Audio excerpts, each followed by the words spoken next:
Before we get started, let's gather up all the things we'll need to foundation paper piece. I'm using the foundations in my Scrappy Triangle foundation pad, but these instructions apply to any foundation paper piece block, whether it's pre-printed or you print out the foundation yourself. So after we have foundations, we of course need fabric. So the sky's the limit. Choose your favorite fabrics. You'll also need flathead pins.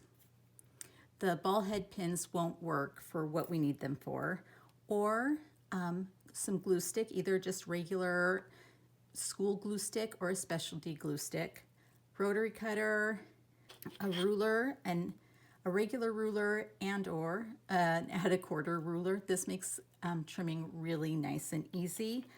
You might also want to have a water pen.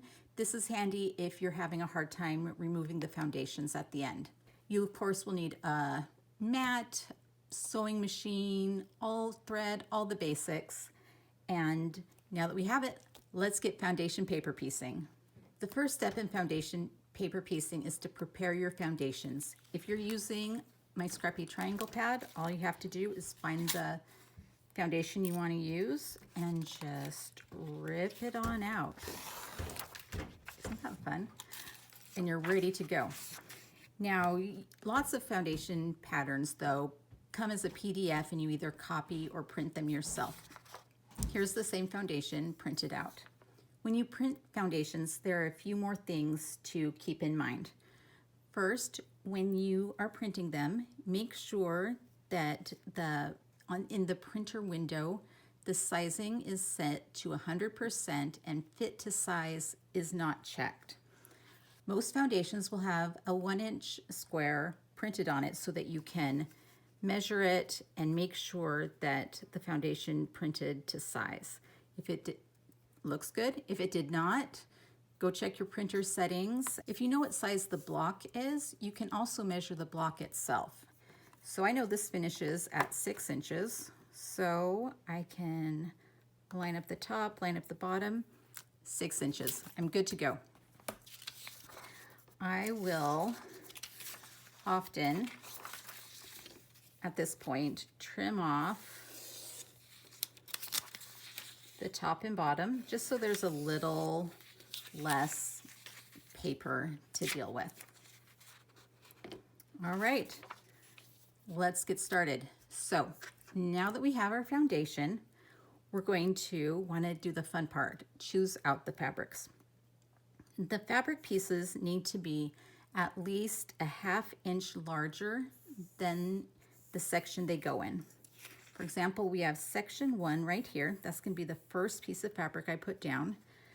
The fabric that I used needs to be at least 1/2 inch wider and at least a 1/2 inch longer. So you can hold it up to the light, look through and make sure it is. This I know for sure it is, right? So if I wanted to, and I do, I can just kind of trim off that bit. I know this is for section 1 and put it aside. You might also, if you're doing a lot of pieces, you might want to label this section 1. So I'm going to kind of keep it up here so I can audition some other fabrics. So I think right now I'm going to put blue up there. But see, and this is the fun part, the scrappy part, the getting to play around with stuff. I think that's too light next to it. I think that's good. All right, so we're going to use this for section 2. Double check, 1/2 inch wider, yes, and make sure that it's a 1/2 inch longer on both sides. Yep, you can I'm putting it to the side there so I can see the line. Yep, trim it off. We're good to go. Now, lots of times foundations have triangles. So you could just, put a piece of fabric like that on it and be good to go. But if it fits with your design, it's more fabric effective to cut a square in half on the diagonal and use each half of the square in these sections. So, but the real question is, what size of square? I'm glad you asked. So what do you need to do to figure that out is to measure how long one of these sides is. Not the diagonal side, the other one. It's just about 2 inches. And then to have more than enough room, add 2 inches to whatever this measurement is. In this case, it would be 2 plus another 2 would be 4 inches. You can go down as low as maybe adding 1.5 inches if you're really careful. And let's go over here, see what we got. Hopefully, I'd really like to use this one. This square is 3 inches. This strip is 3 inches wide. That's not gonna work. Okay, I think we got it. Measure this, yep, more than 4 inches. And if you don't mind trimming off a little bit extra, feel free to use a piece that's bigger than 4 inches. So, and the sides on this aren't exactly even, but it doesn't matter because we're going to be doing trimming. We're going to trim everything up as we sew, which is one of the reasons why I like foundation paper piecing so much, is that you don't have to be exact all the time. Actually, I don't think I like this piece. It kind of jumps out and doesn't fit with the rest of them. And that's why it's important to lay things out, because sometimes you might change your mind. So I'm going to, I think, use this. It's a little matchy, but I think I'd rather have a bunch of shades of pink than have one shade of orange stick out. So we've got this, 1, 2, 3, 4, and now 5. I'm gonna look for something that contrasts well with it. I think I'm liking that yellow best. Okay, yellow it is. And then save all your scraps for your next block. The instructions give the measurement that's needed for this large background triangle, because you're going to be using the same triangle over and over again if you're making my Scrappy Triangle blocks. You'll cut 7 3/4 inch squares and then cut them in half on the diagonal. You can go up to 8-inch squares if you want to have tons of wiggle room, but this should be just fine.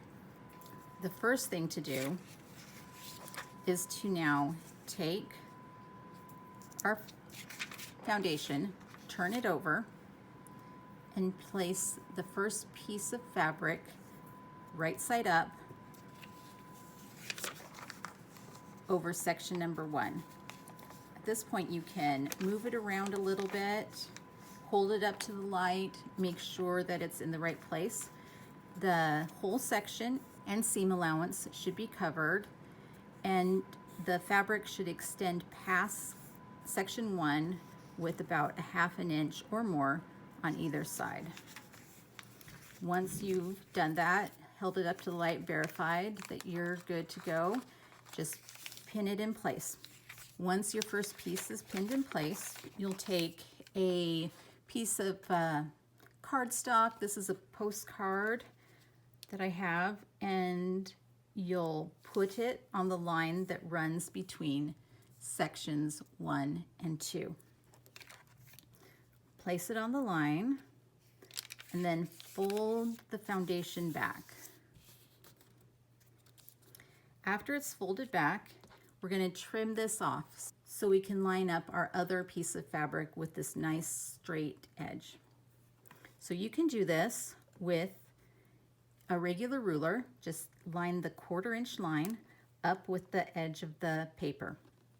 You might also, especially if you're someone that needs readers like me, you may want to use an add a 1/4 inch ruler. It has a little groove here, a 1/4 inch away from the edge, that butts right up to that paper. And so even if you're not watching or looking at what you're doing, you can feel that it's lined up, and there's no squinting, no messing up, no wiggling of the ruler. You're good to go. All right, now that we have this all trimmed up, we're going to take our second piece of fabric, place it right sides together with the first, and then I like to pin this in place, especially if I'm working with larger pieces of fabric that might like flip around. We don't want these loose tails flipping all over. So I'm going to put another pin down here. That'll just help keep everything in place. Now we're going to go over to the sewing machine and we're going to start at least a 1/4 inch before this line and continue past the line. Right, now that we're over to the sewing machine, the first thing you're going to do is decrease your stitch length.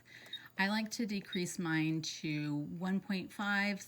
Decreasing the stitch length means that the needle pokes more holes in the paper, and so it'll be easier to tear off.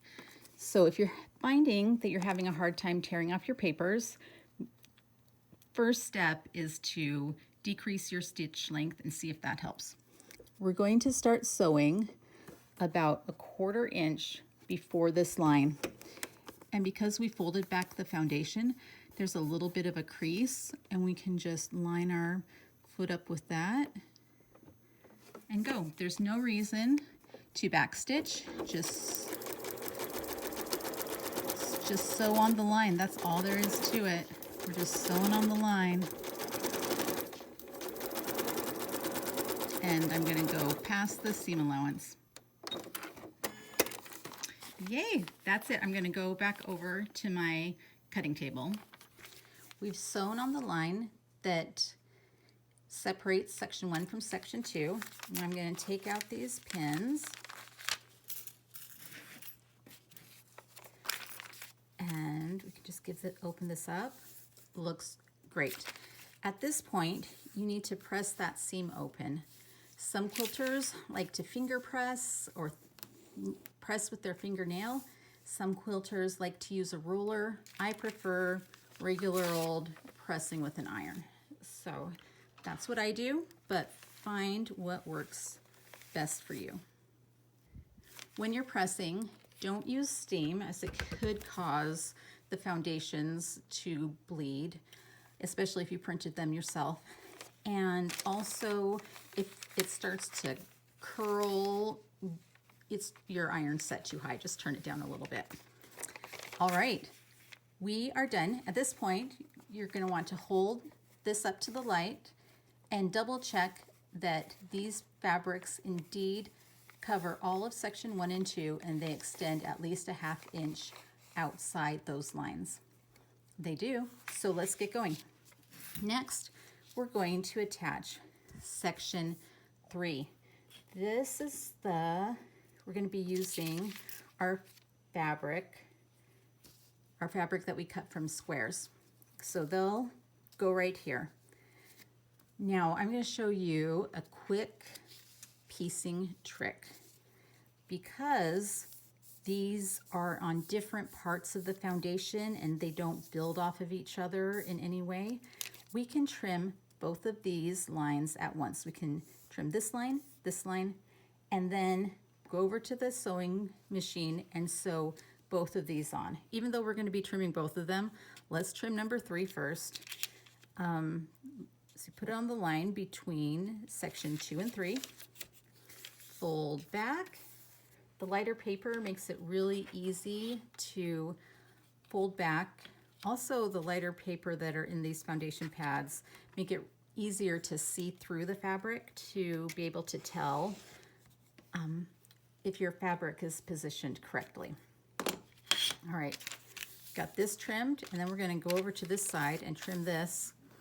If you're making multiple blocks, especially of the same type, you could do all of the trimming at once and get them all prepped and then head over to the sewing machine. All right, so let's see. We're gonna put this over here and this over here. Because these are oversized, this little triangle is going to extend over into this section, and it'll probably get sewn on when I do that seam. So I'm just going to go ahead and pin section 3 in place, making sure if I pinch right here at the top of it, I can also look over there and see where I'm pinching. Way up there, I'm more than okay. Actually, I'll probably come down a little bit. And if you really can't quite tell if it's going to cover, you could put some basting stitches in or use a pin there to mimic sewing. Fold it over, hold it up to the light, and test to see if it covers. It does, so we're just going to go over and sew that right now. Again, I'm going to pin this little edge down so it doesn't flip around when we flip over the paper. And I'll take this with me to the sewing machine so I can sew it on right after I sew this. Okay, so I have my foundation with the next pieces on and my fabric that I'm going to add later. So we flip the foundation over to the printed side. You can lift it up to double check that everything's in order. So we're starting about a 1/2 inch before the line starts and just sewing right on the line and then sewing off through the seam allowance. And take these pins out and open this up and place this second triangle in place right here. No getting up, just get it done. All right, I'm gonna pin that right by the seam edge, actually parallel to the seam so you don't bump into it, and then I'll pin both of these tails down. I'm just going to catch the one we just sewed and the one we are sewing. Pin those in place so they don't move anywhere. Flip it over and sew on the line between section 2 and 4 in this case. Sometimes the next section you sew on, this is the 4th section I'd add, isn't right next to the 3rd section. It could be anywhere in the foundation. The designer would have indicated the order of adding the pieces that made the most sense and that made piecing the block like this possible. Starting a 1/2 inch before, we're just sewing. This is just, once you get down to it, foundation paper piecing is pretty simple. You trim, you sew, you press, and you repeat. That's it. That is it. So we've sewn. Now it's time to press and trim. Now that we've sewn the 2 triangle sections on, it's time to press. And you're pressing these just like you would any other quilt block that you sew. Just press it all the way open. I like to give it a little tap with the edge of my iron just to make sure that it's open all the way. Yay! It's looking so cute. We're going to add this yellow fabric next. Now, we're doing the same thing. We're going to trim, but this time trimming is a little bit different. This is section 5, so we're going to sew along the line that separates section 5 from 1, 2, 3, 4. And so we'll put our postcard or cardstock on that line. But because we've started sewing before the line, these fabrics are stuck on. And that's okay. You just gently tear them off and you're good to go. And trimming just makes everything so clean and neat on the back of your block, and it makes it really easy to line up the fabric pieces and make sure that they're going to work. Now, you might be tempted to place the fabric like this by the edge of the triangle, but let me show you why that's not going to work. Let's turn over the foundation so we can see the side front. We can see all the lines. So you're going to want to pay attention when you place this to where it opens. If we place the end of the fabric piece here, it wouldn't cover up all of section 5 when I pressed it back. So going to center it, and a trick that I learned is to put your hands on either side of the fabric piece, and then you can see how wide it is, where it's going to open up. And I know this is, my section 5 ends right there, so I have more than enough space. But better safe than sorry. Again, we're gonna line up our yellow piece with the edge of our trim piece and go sew. Now this seam is a little bit different because we have the seam allowance right there. You're going to want to start sewing outside of the seam allowance and just continue through the seam allowance onto the line.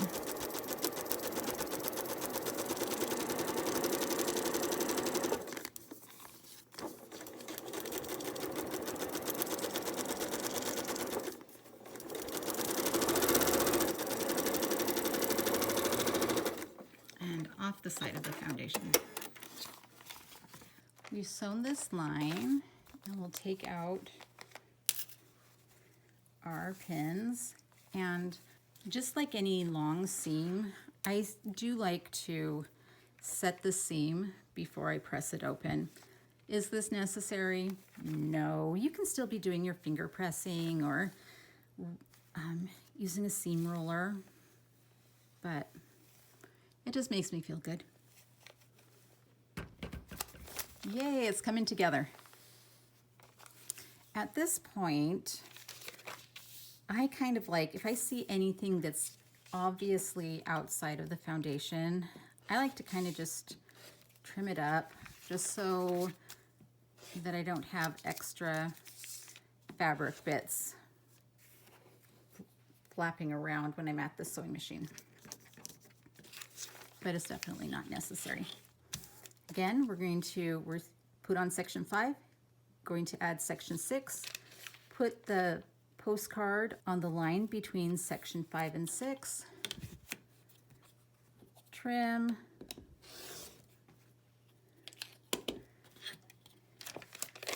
and we've got a nice straight edge, and we're ready to add our next piece. This is one of those 7 3/4 inch squares cut in half. I love how the pink looks with it. Okay. And we're going to line it up in the middle. Because these pre-printed foundations are square, I know that if the little triangle that pokes out over here is the same height as the little triangle poking out there, that it's pretty much centered. It doesn't have to be perfect. There's enough wiggle room in the dimensions that it can be off a little bit. Again, I'm going to put a couple of pins along here, and also, especially when I turn this over to sew, there's a very real possibility this could flip over. So, like with all our pieces, I'm going to add an extra pin to keep everything in place. I'm going to go sew this and then come back and do a final press and talk about trimming the block to size. All right, let's press this open, and we're almost done with this block. It is so cute. And one of the things I like most about these Scrappy Triangle blocks is that they're so much fun. You can, like, I want to make another one because I want to take all of these extra fabric scraps and try to use them in a different color combination with the next blocks. There's just so many, anyway, so many fun options. All right, pressed, looks great. Hold it up to the light. The whole block, all the way out to the dotted lines, is covered with fabric. So now we need to trim it all up so that it's 6.5 inches square. When you're trimming, You want to cut along the dotted line, but it's really hard to see and line up the dotted line with the edge of the ruler. So it's a lot easier to line up the 1/4 inch mark on your ruler with this solid inner block line. And that will give you a 1/4 inch seam, which is right on the dotted line. It's just a lot easier to see that this solid line is lined up. So then, just like normal, you'll just go around and lining up the 1/4 inch mark on, all right, there we go. Lining up the 1/4 inch mark on the inner solid line.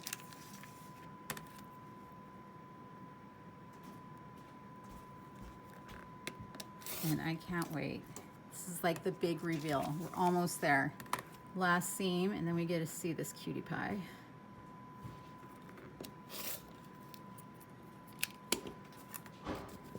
All right, here's the big reveal. There we go. Isn't it cute?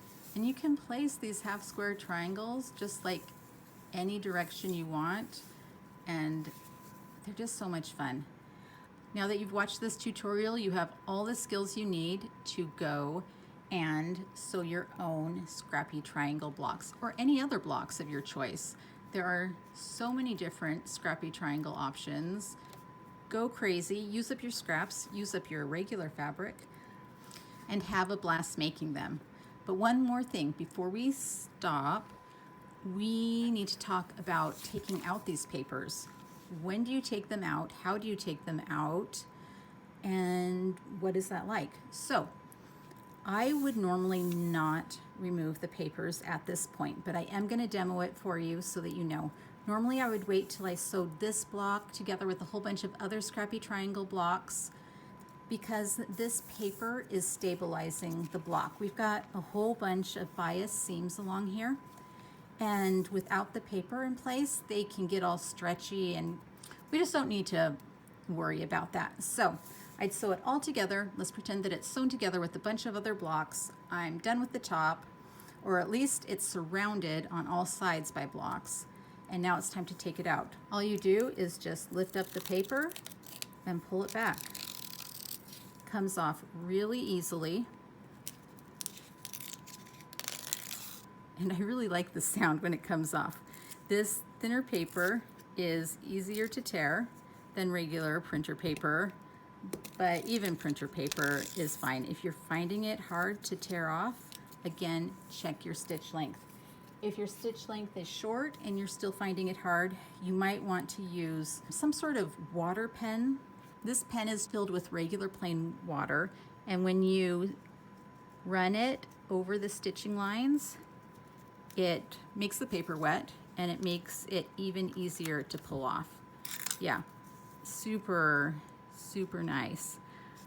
Somebody asked if it bled, made the ink bleed, and I'm not finding that it does. You're not putting down tons of water, so it's not really an issue. Oops. Yep, comes right off. All right. And this last one, oh, just caught by a few. Now I'm excited to go make more scrappy triangle blocks, and I hope you are too. Have fun sewing.